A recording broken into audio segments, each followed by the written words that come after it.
দিয়ে কাতলা মাছের টক হবে, তাই আমি মাছটা আগে ভেজে নেব।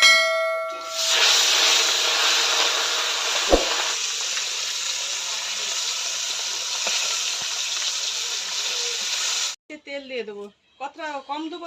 মাছ দিয়ে কাসুন্দি দিয়ে সরষে বাটা দিয়ে টক হবে।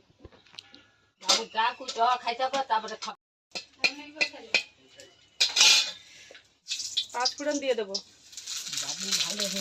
সরষে বাটা জল দিয়ে দেবো।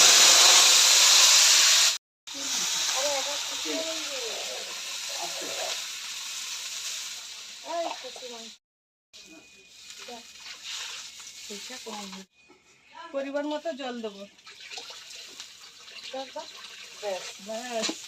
108 জন খাবে তো, তাই 1 গামলা জল দেওয়া হয়েছে।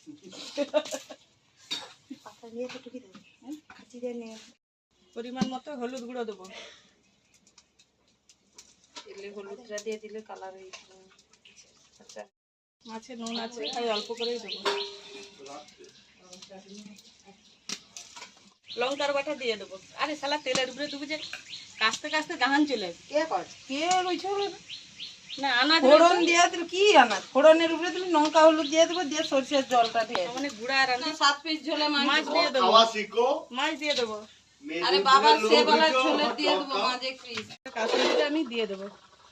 পুরো বাটি ধরে ঢেলে দাও, বাটিটা দিয়ে দাও। ওর সাথে দিয়ে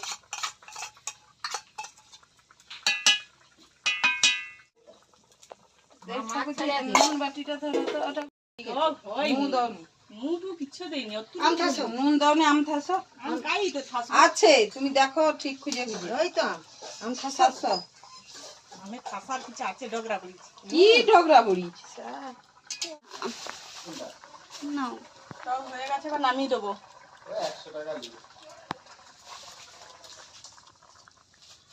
টকটা ঢেলে তো ডাক্তার রয়েছে পাই না তো আমাকে কত লোকে রঞ্জা কাসুন্দি দিয়ে টক হয়ে গেছে।